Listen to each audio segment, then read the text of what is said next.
Hi hello மக்களே, எல்லோரும் எப்படி இருக்கீங்க? சூப்பராக இருப்பீங்க அப்படின்னு நினைக்கிறேன். இன்றைக்கி நம்ம சேனலில் ஒரு சூப்பரான இன்ட்ரெஸ்டிங்கான நாவல் பார்க்க போகிறோம். இந்த நாவல் எதை பற்றினது அப்படின்னா, ஒரு சூப்பரான க்ரைம் த்ரில்லர் நாவல். ஒரு வீட்டில் நிறைய பேர் இருக்காங்க. அது ஒரு கூட்டு குடும்பம். அந்த வீட்டில் இருக்கிற தலைவர் இறந்து போயிட்டார். இது சாதாரண மரணமா இல்லை கொலையா அப்படின்னு போலீஸ் இன்ஸ்பெக்டர் விசாரிக்கிறாரு. கடைசியில் இது கொலைன்னு தான் தெரிய வருது. அப்போது அந்த வீட்டுக்குள்ளே இருந்தவங்கள யாரோ ஒருத்தர் தான் அந்த குற்றவாளி. அது யார் அப்படின்னு கண்டுபிடிக்கிறது தான் இந்த கதையோட பரபரப்பான ஒன்லைன். இப்போ வாங்க இந்த சூப்பரான இன்ட்ரெஸ்டிங்கான நாவலுக்குள்ளே போகலாம். அதுக்கு முன்னாடி என்னோடய சேனலில் நிறைய பேர் சப்ஸ்கிரைப் பண்ணாமலே பார்த்துட்டே இருக்கீங்க. தயவு செஞ்சு அந்த மாதிரி வியூஸ் எல்லாம் என்னோடய சேனலை சப்ஸ்கிரைப் பண்ணி எனக்கு சப்போர்ட் பண்ணுங்கள். 2001 அக்டோபர். மழை நாள் முழுக்க பெஞ்சிட்டு இருந்தது. இரவு 9 மணிக்கு பின்னாடி அது இன்னும் கனமடைந்தது. மின்னல் இல்லை, ஆனால் காற்று அதிகமாக இருந்தது. மழை தாளமிட்டு கூரையை அடிக்கிற சத்தம் தெளிவாக கேட்டது. ராமசாமியின் வீடு பழைய கட்டிடம். நடுவில் ஒரு பெரிய மண்டபம். மண்டபத்தின் நடுவில் ஒரு மரம் மேஜை. அது மேலே ஹரிக்கேன் லேம்ப்பு. இரவு 8 மணி. பெரிய குடும்பம் எல்லாரும் சேர்ந்து சாப்பிட்டாங்க. அன்னைக்கு மழை நாள் அப்படின்றதுனால மீனாட்சி மற்றும் வீட்டில் இருக்க மருமகள்கள் எல்லோரும் சேர்ந்து சாப்பாடு தான் சமைச்சு வச்சுருந்தாங்க. சூடான சாதம், பருப்பு குழம்பு, துவையல், அப்பளம், ரசம். சிம்பிளான சாப்பாடு. அன்னைக்கு ராமசாமி அதிகம் பேசலை. அதை கவனித்தது மீனாட்சி மட்டும்தான். இரவு 10 மணிக்குள்ளே எல்லாரும் உடனே தூங்க மாட்டாங்க. சில பேர் பேசுவாங்க, சில பேர் படுத்து கொள்ளுவாங்க. மீனாட்சி சமையல் அறைக்கு போனான். மருமகள்கள் 2 பேரும் பாத்திரங்களை கழுவிட்டும் ஒருத்தி பாத்திரத்தை எடுத்து வச்சுட்டும் இருந்தா. பால் காய்ச்சிட்டு அந்த பாலை எடுத்துகிட்டு மேலே போனான். ராமசாமி மேலே இருக்கிற ஒரு அறையில் பழைய கோப்புகளை பார்த்துட்டு இருந்தார். நீங்கள் இன்னும் தூங்கலையா? மீனாட்சி கேட்டா. இல்லை, எனக்கு கொஞ்சம் வேலை இருக்குது அவர் சொன்னார். இல்லை, இது இப்படி முடியாது. என்ன சொன்னீங்க? இல்லை, நான் இந்த பத்திரத்தை பார்த்து பேசிக்கிட்டு இருக்கேன். பாலை வச்சுட்டு மீனாட்சி கீழே இறங்கி தன்னோட ரூமுக்கு படுத்துட்டா. அவளுக்கு லேசான தூக்கம் வந்தது. இந்த குடும்பம் ஒரு பெரிய கூட்டு குடும்பம். வீட்டோட தலைவர் ராமசாமி, அவரோட மனைவி மீனாட்சி, ராமசாமியோட பசங்க. பெரிய மகன் அருண், அருணோட மனைவி லதா, 2வது மகன் கார்த்திக், கார்த்திகோட மனைவி ரேவதி, மகள் கமலா, கமலாவோட கணவன் பிரகாஷ். தங்கச்சி குடும்பம். தங்கச்சி சுமித்ரா, சுமித்ராவோட கணவன் நாகராஜ், சுமித்ராவோட மகன் விஜய், விஜயோட மனைவி அனிதா, ராமசாமியோட மக கமலாவும் பிரகாஷும் இப்போ தான் கடைசியாக ஒரு 10 நாளாக இங்கே வந்து தங்கியிருக்காங்க. அந்த இரவு வீட்டில் இருந்தவங்க மொத்தம் 12 பேர். ஒரே இரத்த உறவுகள். வெளியிலேருந்து யாரும் இல்லை. இந்த கதை 2001 நடந்த கதை அப்படின்றதுனால மொபைல் ஃபோனு, நெட்வொர்க்கு, இந்த மாதிரி விஷயம்லாம் இதில் காட்டப்படாது. இரவானதுனால மழை அதிகமாக பெய்னதுனால மின்சாரம் போனது. வீட்டுக்குள்ளே இருள். ஹரிக்கேன் லேம்ப்பு எப்போவுமே நடு மண்டபத்தில் இருக்கும். ஏனெனில் பெரும்பாலானோர் தங்களோட அறைக்கு போயிட்டாங்க. வீடு முழுக்க அமைதியாக இருந்தது. மழை சத்தம். அந்த நேரத்தில் மேல்மாடி அறையில் ராமசாமி மட்டும் விழித்திருந்தார். அவரும் ஒரு ஹரிக்கேன் லேம்பை அங்கே வச்சுருந்தார். அவர் ஆனால் இப்போ படுக்கையில் இல்லை. அவர் மேஜை பக்கத்தில் நின்றுட்டு இருந்தார். அவரது கையில் ஒரு பழைய கோப்பு. அந்த ஹரிக்கேன் விளக்கின் வெளிச்சத்தில் அவர் அந்த கோப்பை பார்த்துட்டு இருந்தார். அந்த கோப்பில் நிறைய பத்திரங்கள் இருந்தது. அதை அவர் திறந்தபடி பார்த்துட்டு இருந்தார். இப்போ ஒரு டக்குன்னு ஒரு மெல்லிய சத்தம். அது மேஜையிலேருந்து வந்தது போல இல்லை. ராமசாமி இப்போ டக்குன்னு கீழே விழுந்தார். இப்போது அவர் கை அந்த மேஜையை மெதுவாக நகர்த்தினது. அவர் மூச்சு திணறினார். மூச்சு இழுத்தார். கீழே இருந்த அருண் இப்போ திடீர்னு விழிச்சான். என்னாச்சு? அவனுக்கு மேல் மாடியில் யாரோ நடக்கிறது போலவோ இல்லை தட்டுறது போலவோ சத்தம் கேட்டது. மழை சத்தத்தில் கலந்த ஒரு இழுக்கும் சத்தம் போல இருந்தது. அருண் படுக்கையில் இருந்து உக்காந்தான். ஆனால் அவன் மேலே போகலை. இரவு 11:03. சுமித்ரா திடீர்னு கதவு திறக்கிற சத்தம் கேட்குறதா சொன்னான். அமைதி. அதுக்கப்புறம் அருண் தன்னோட ரூம்லேருந்து வெளியில் வந்தான். ஏதோ சரியில்லை அப்படின்னு அவனுக்கு தோணுது. மேல் மாடியில் போய் கதவை தட்டினான். அப்பா அப்பான்னு பதில் இல்லை. கதவு உள்ளிருந்து பூட்டப்பட்டிருந்தது. அதுக்கப்புறம் இரவு 11:12க்கு கதவு உடைக்கப்பட்டது. ராமசாமி படுக்கைக்கு கீழே கிடந்தார். உடலில் காயம் இல்லை, ஆனால் முகத்தில் பயம் இருந்தது. வலது கையில் பக்கத்தில் இருந்த மேஜை இறுக்கமாக அவர் பிடிச்சிருந்தார். மேஜையோட காலில் சின்ன உரசல் சுவடு. அந்த டக்குன்ற சத்தம் ராமசாமி மேஜையை நகர்த்ததுனால வந்த சத்தம். அடுத்த நாள் காலை. மழை நின்றிருந்தது. ஆனால் வானம் முழுக்க மேகமூட்டம். காலை 5:45க்கு முதல் வெளிச்சம் வீட்டுக்குள்ளே நுழைய ஆரம்பித்தது. மின்சாரம் இன்னும் வரல. வீட்டுக்குள்ளே பதட்டம். உடல் இன்னும் மேல் மாடியில். ஜன்னல் வழியாக வந்த இயற்கை வெளிச்சம் அறையை மெதுவாக வெளிச்சப்படுத்தினது. அந்த வெளிச்சத்தில் ராமசாமியோட முகம் தெளிவாக தெரிந்தது. ஜீப் வீட்டு முன்னாடி நின்னது. போலீஸ் இறங்கினாங்க. இப்போது வீடு இயற்கை வெளிச்சத்தில் இருந்தது. மழை நின்றதுனால மண் ஈரமாக இருந்தது. இன்ஸ்பெக்டர் செல்வராஜ் முதல்ல சுற்றுப்புறமாக சுற்றி பார்த்தாரு. மண் ஈரமாக இருந்தாலும் புதிய பாத சுவடுகள் எதுவும் இல்லை. வெளியிலேருந்து யாராவது வந்த சுவடு இல்லை. பின்புற கதவு உள்ளிருந்து பூட்டப்பட்டிருந்தது. காலை வெளிச்சத்தில் அறை இன்னும் தெளிவாக இருந்தது. இரவில் லேம்ப் ஒளியில் தவறவிட்ட விஷயங்கள் இப்பொழுது தெளிவாக தெரிய ஆரம்பிச்சது. மேஜை கால் பக்கத்தில் சின்ன வெள்ளை துகள்கள், தரையில் ஒரு சின்ன காகித மூடி, மருந்து பாக்கெட் போல். பால் டம்ளர் மேஜை பக்கத்தில் இருந்தது. இன்ஸ்பெக்டர் அந்த துகள்களை கவனமாக சேகரிக்க சொன்னார். நைட்டு பேனிக்காக இருந்த குடும்பம் இப்போ காலையில் கொஞ்சம் அமைதியாக அழுது வடிந்திருந்த முகத்தோடு உட்காந்துருந்தது. அந்த அமைதியை பார்த்துக்கிட்டே இன்ஸ்பெக்டர் சொன்னார், நேற்று இரவு 10 to 11 நேரம் தான் முக்கியம். அந்த நேரம் யாராவது மேலே போனீங்களா? இப்போது அந்த கேள்வி இரவில் கேட்டதை விட இப்போ வேறு மாதிரி தாக்கத்தை கொடுத்தது. மீனாட்சி சொன்னா, இல்லை, பால் கொடுத்துட்டு நான் வந்துட்டேன். உங்கள் வீட்டுக்காரர் மருந்து ஏதாவது சாப்பிடுவாரா? ஆமாம், பிபிக்கு மாத்திரை எடுத்துப்பார். இன்ஸ்பெக்டர் உடனே கேட்டார், அந்த மாத்திரை எங்கே இருக்குது? மருந்து பாட்டில் மேஜர் ட்ராயரில் இருந்தது. ஆனால் மாத்திரை எண்ணிக்கை சரியாக இல்லை. இரவு நடந்த இந்த மரணத்தை காலையில் போலீஸ் இன்ஸ்பெக்டர் விசாரித்து இது சாதாரண மரணமா இல்லை தற்கொலையா இல்லை கொலையா அப்படின்ற கோணத்தில் விசாரிச்சுட்டு இருந்தாங்க. இப்பொழுது இன்ஸ்பெக்டர் செல்வராஜுக்கு தெரிஞ்சது இது ஒரு கொலை மாதிரி தான். அவருக்கு முதல்ல சந்தேகம் வந்தது.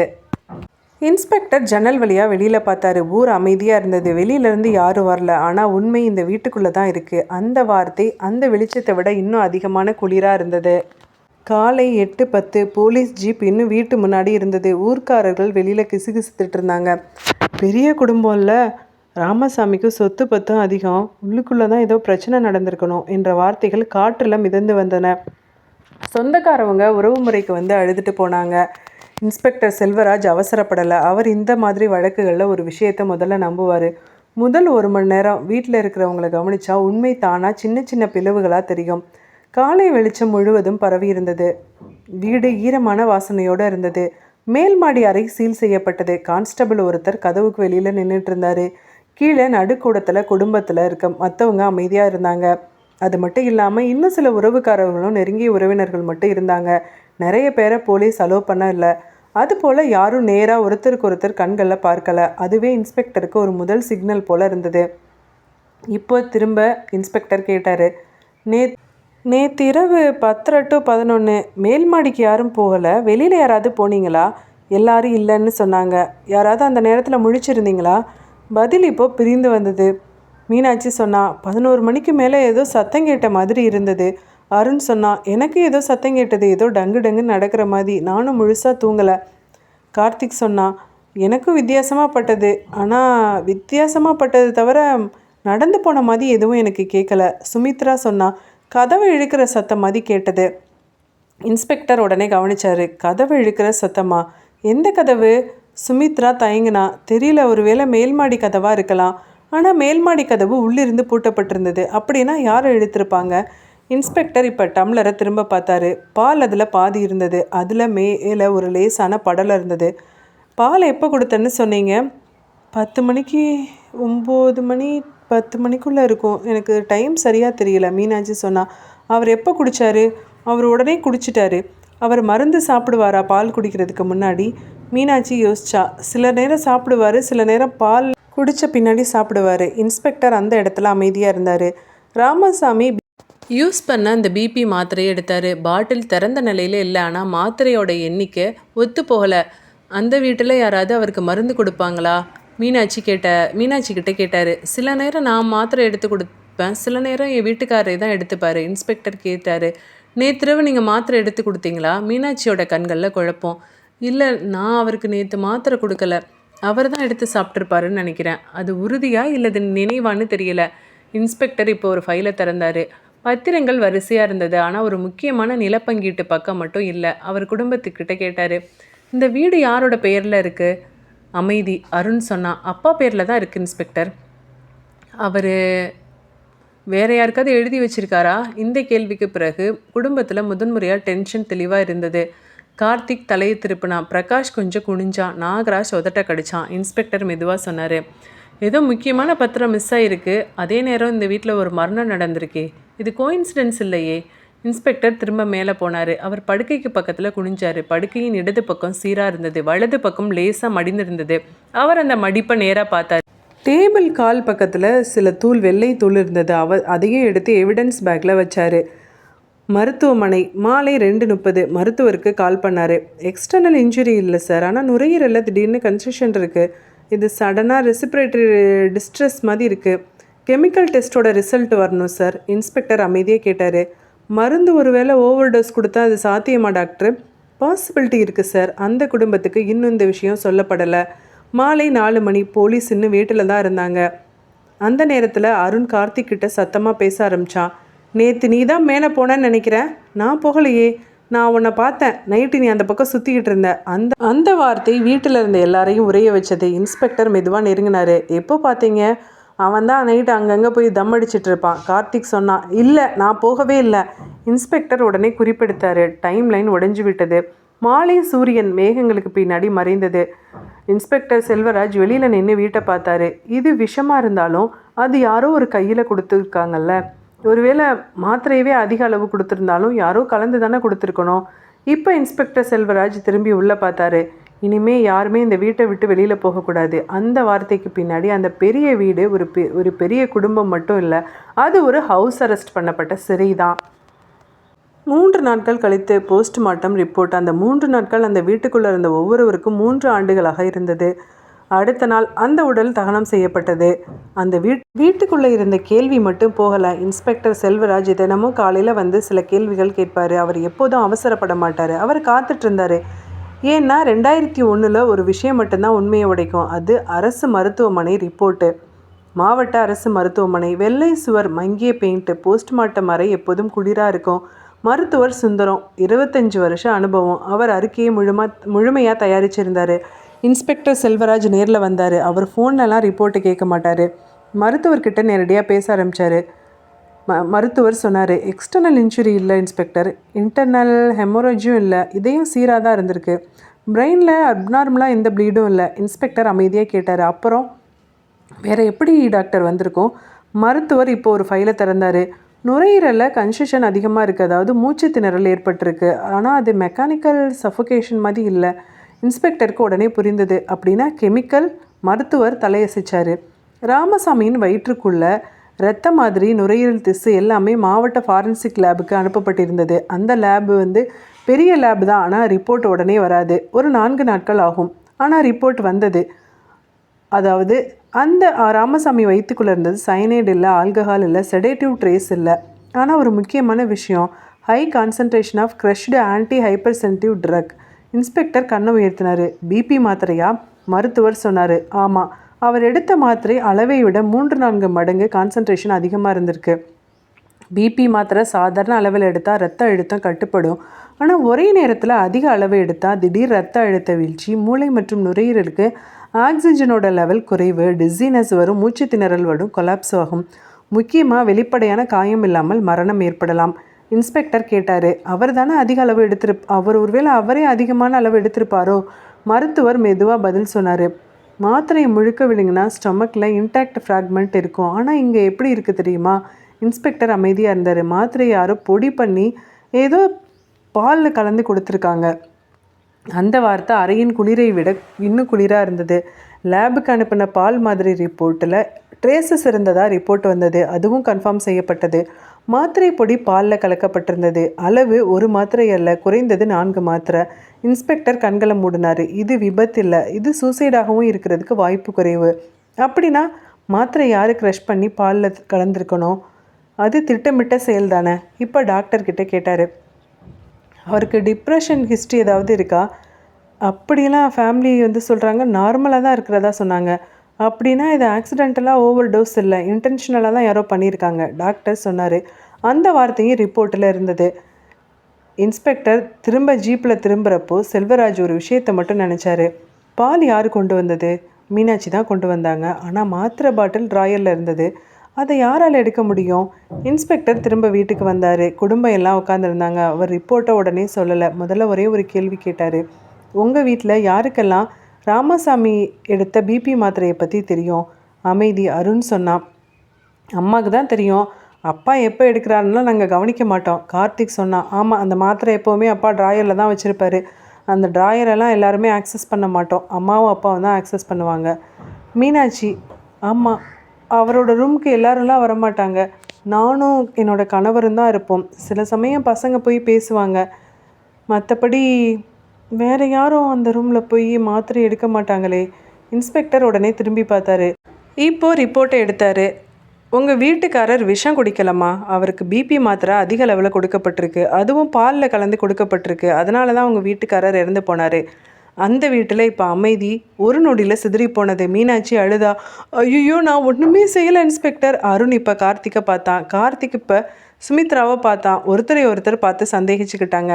இன்ஸ்பெக்டர் மெதுவாக சொன்னார், இந்த வீட்டில் யாரோ ஒருத்தர் தான் மாத்திரையை பொடி பண்ணி பாலில் கலக்கி அவரை கொண்டு இருக்கீங்க. அவர் இன்னொரு வாக்கியமும் சேர்த்தாரு, அது மட்டும் இல்லை, அந்த மிஸ்ஸிங் டாக்குமெண்ட் அதுவும் இதுக்கு காரணமாக இருக்கலாம். அந்த பெரிய வீடு இப்போ குடும்ப வீடு இல்லை, ஒவ்வொருவரும் மற்றவரின் எதிரி. அடுத்த நாள் காலை 9:05 இன்ஸ்பெக்டர் செல்வராஜ் தனியாக வீட்டுக்குள்ளே நுழைஞ்சார்.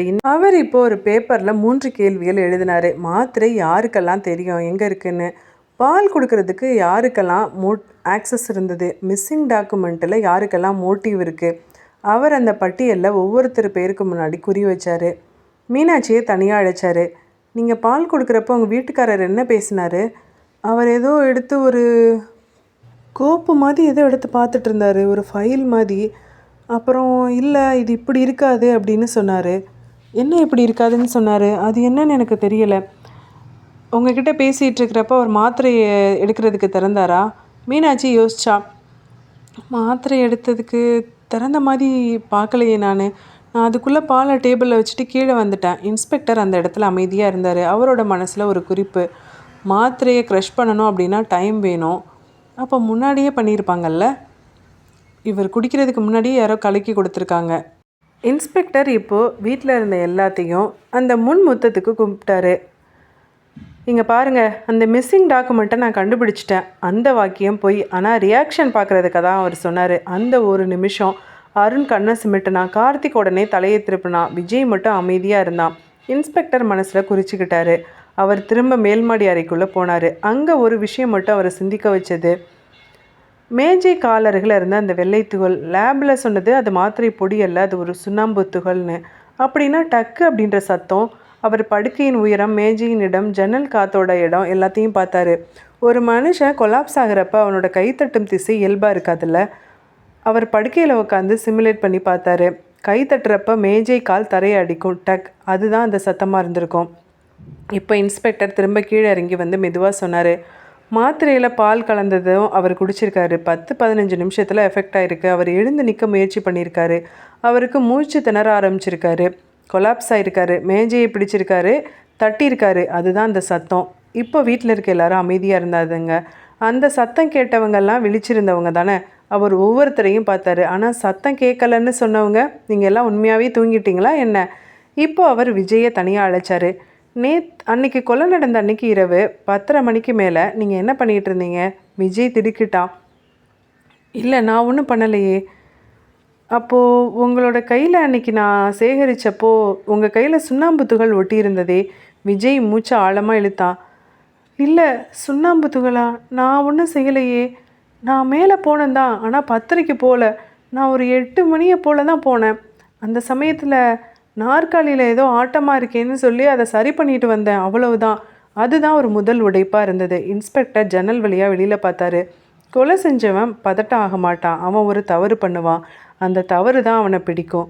அவர் மனசில் இப்போ 3 பேர் ஷார்ட் லிஸ்ட் ஆகியிருந்தாங்க. அவர் இன்னும் பெயரை சொல்லலை, ஆனால் விளையாட்டு இப்போ அவரோட கையில் இருந்தது. காலை 10:20 இன்ஸ்பெக்டர் செல்வராஜ் மண்டபத்தில் இருந்த பழைய நீளமான மர நாற்காலியில் தனியாக உட்காந்துட்டு இருந்தார். அவர் முன்னாடி ஒரு பெரிய நோட்டு, அதில் 12 பெயர்கள். அந்த பெயர்களை ஒரு முறை மட்டும் பார்த்தாரு. அதுக்கப்புறம் மெதுவாக பேனா எடுத்தார். அவர் ஒரு கோடு மட்டும் போட்டார். அதுக்கு கீழே இன்னொரு வார்த்தை. அவர் தலையை உயர்த்தி அந்த வீட்டை பார்த்தாரு. இந்த வீட்டில் 2மே கலந்துருக்கு. அவர் தன்கிட்ட ஒரு ரூல்ஸ் வச்சுருந்தார். ஒரே மோட்டிவை நம்பாத. 2 மோட்டிவ் இருக்கிற இடத்துல தான் உண்மை மறைந்திருக்கும். ஆனால் அவர் மோட்டிவை நேரோ பண்ணலை. அதை அவர் இன்னும் விவரித்தார். பெரிய மகன் வீட்டோட வேலைகளை அதிகமாக பார்த்தவன், அப்பாவோட அதிகமாக இருந்தவன். இன்ஸ்பெக்டர் யோசிச்சார். ஆல்ரெடி பெனிஃபிஷியரி இருக்கிறவன், இவன் ஏன் கொல்லணும்? ஆனால் இன்னொரு பாசிபிலிட்டி, ராமசாமி டிராஃப்டை மாற்றுறதுக்கு நினச்சிருக்கலாம். அதை அருண் தெரிஞ்சிருக்கலாம். அவர் உடனே அருணை ரிமூவ் பண்ணலை. கார்த்திக் பிஸ்னஸில் லாஸ் ஆனவன், கடன் நிறையா இருக்குது. ப்ராப்பர்ட்டியை விற்று கொடுத்தா அவனுக்கு பணம் கிடைக்கும். ஆனால் ராமசாமி உயிரோடு இருந்தால் இந்த சொத்தை பிரிக்கிறது நடக்காது. அப்படின்னா அவன் கொலை செய்கிறதுக்கு ஒரு மோட்டிவ் இருக்குது. பிரகாஷ் அவனுக்கு இந்த சொத்து விஷயத்தில் மோட்டிவ் கொஞ்சம் கம்மி தான். அவன் மருமகன் இருந்தாலும் தன்னோட மனைவிக்கு கிடைக்க வேண்டிய லாபத்தை எதிர்பார்த்து கூட அவன் இந்த விஷயத்த செஞ்சுருக்கலாம். அன்சர்டனிட்டி தான் மோட்டிவை உருவாக்கும். ஏன்னா மனைவிக்கு சொத்தோட பங்கீடு இல்லை அப்படின்னு தெரிகிறப்ப இன்னும் அதிகமான கோபம் வரும். சுமித்ரா ராமசாமியோட தங்கச்சி, அவளோட ரியாக்ஷன் காமாக இருக்குது. இன்ஸ்பெக்டர் அவளை கவனிச்சார். ஆனால் அவரோட மனசில் இன்னொரு விஷயம், காமாக இருக்கிறதுனால இது குற்றம்னு அர்த்தம் இல்லை. சுமித்ராவோட பையனும் மருமகளும் அவங்களோட ஆக்டிவிட்டி கொஞ்சம் வித்தியாசமாக இருக்குது. இதெல்லாம் நம்ம நோட் பண்ணணும். இன்ஸ்பெக்டர் ஒரு சர்க்கிள் வரைஞ்சார். அதில் ஒரு 3 விஷயம்: ப்ராப்பர்ட்டி, கண்ட்ரோல், ஈகோ. இந்த 3மே ஒரு மனுஷன்கிட்டயா அல்லது 3 பேர்கிட்ட இருக்குமா? அவர் இன்னும் தீர்மானம் எடுக்கலை. அடுத்ததாக அவர் இன்னொரு அஸ்திரத்தை வீசினார். லேப்லேருந்து இன்னொரு ரிப்போர்ட் வந்திருக்கு. ஆனால் அந்த ரிப்போர்ட் உண்மை இல்லை, அதுவும் அவராக செட்டப் பண்ணது தான். அவர் மெதுவாக சொன்னார், மாத்திரையை பொடி பண்ணவங்க கையில் இருக்க கெமிக்கல் ரெசிடியூ இருந்ததில்ல, அது யாரோட கையில் மேட்ச் ஆகுதுன்னு பார்க்கணும். அன்றைக்கே நான் ஃபிங்கர் பிரிண்ட்ஸ் எடுத்து வச்சுருந்தேன். அந்த வாக்கியம் முடிஞ்ச உடனே அறையில் காற்று மாறினது. யாரும் யாரையும் பார்த்துக்கல. ஆனால் இன்ஸ்பெக்டர் ஒவ்வொருத்தரையும் பார்த்தாரு. அருண் உடனே கையை பின்னாடி போட்டான். கார்த்திக் தலையை தாழ்த்தினான். கமலா புரியாமல் பார்த்தா. பிரகாஷ் உதட்ட கடிச்சான். மீனாட்சி அழ ஆரம்பிச்சா. சுமித்ரா கைகளை இணைச்சு அமைதியாக இருந்தா. விஜய் கண்களை தவிர்த்தான். இன்ஸ்பெக்டர் இப்போ யாரையும் அக்யூஸ் பண்ணலை. அவர் ஒரு வார்த்தையை மட்டும் சொன்னார், இன்றைக்கி ஈவினிங் வரைக்கும் உங்களுக்கு டைம் இருக்குது. யாராவது என்கிட்ட தனியாக பேசணும் அப்படின்னா வாய்ப்பு கொடுக்குறேன். அது ஒரு ட்ராப். இன்ஸ்பெக்டர் வெளியில் போனப்போ அந்த வீடு மெல்ல கிசுகிசுக்க தொடங்கினது. யார் கையில் அந்த கெமிக்கல் இருந்திருக்கோம்? அது யார்? மாத்திரைப்பொடி இருந்துச்சாமே. யார்? அன்றைக்கி யாரெல்லாம் கிச்சனுக்கு வந்தாங்க? மதியம் 12:10 இன்ஸ்பெக்டர் திரும்ப வந்தார். அன்றைக்கி கொலை நடந்தப்போ பால் எப்படி பண்ணீங்க? திரும்ப கொஞ்சம் சொல்ல முடியுமா? கிச்சனில் எல்லாரையும் நிறுத்தினார். மீனாட்சி அடுப்பை காமிச்சா. லதா பால் எடுத்து வைத்த பாத்திரத்தை எடுத்தா. அனிதா சுகர் கண்டெய்னரை எடுத்தா. இன்ஸ்பெக்டர் கேட்டார், இந்த இடத்துல வேறு யாரெல்லாம் வந்தாங்க? சுமித்ரா மெதுவாக சொன்னான், நான் ஒரு தடவை கிளாஸில் தண்ணி எடுக்க வந்தேன். விஜயோட மனைவி ஒரு தடவை சொன்னான். நான் கூட ஒரு தடவை வந்துடுறேன். என் வீட்டுக்காருக்கு பிஸ்கட் எடுக்கிறதுக்கு வந்தேன். எப்போ வந்தீங்க? ஒரு 8 மணி இருக்கும். அந்த டைம் லைனுக்கு மேட்ச் ஆனது. இன்ஸ்பெக்டர் இப்போ ஒரு நோட் போட்டார். மாலை 4 மணி. இன்ஸ்பெக்டர் தனியாக அருண் அழைச்சார். உன் தம்பி தான் சஸ்பெக்ட். அது உண்மை இல்லை, ஆனால் அவர் சொன்னார். அவர் 10 மணிக்கு மேலே அவன் மேலே போனது கன்ஃபார்ம். அருண் சொன்னான் கோபமா. தெரியும் சார், அவன் தான் இந்த பண்ணியிருப்பான்னு எனக்கு தெரியும். அவனாக தான் இருக்கும். இன்ஸ்பெக்டர் அந்த கோபத்தை அப்சர்வ் பண்ணார். அதுக்கப்புறம் கார்த்திக் கிட்ட தனியாக போய் பேசினார். கார்த்திக், உன் அண்ணனுக்கு தான் மோட்டிவ் ஸ்ட்ராங்காக இருக்குது. உன் அண்ணன் கூட கொலை பண்ணியிருக்கலாம்ல. இப்போ கார்த்திக் குழப்பம் அடைஞ்சான். அப்படியா சார்? அவனுக்கு ஏன் சார் மோட்டிவ் இருக்க போகுது? தெரியல சார். அவனுக்கு தான் சார், ஆனால் எங்கள் அப்பா எல்லா சொத்தையும் கொடுத்தாரு. அவன் ஏன் சார் கொலை பண்ண போகிறான்? இன்ஸ்பெக்டர் 2 பேரையும் கூர்ந்து நோக்கினார். 2 பேர் சொன்னதுலேயும் பதில் உண்மை மாதிரி தான் இருந்தது. அதில் பொய் இல்லாதது மாதிரி இருந்தது. ஒருவேளை இதுதான் இவங்களோட மிகச்சிறந்த நடிப்பா?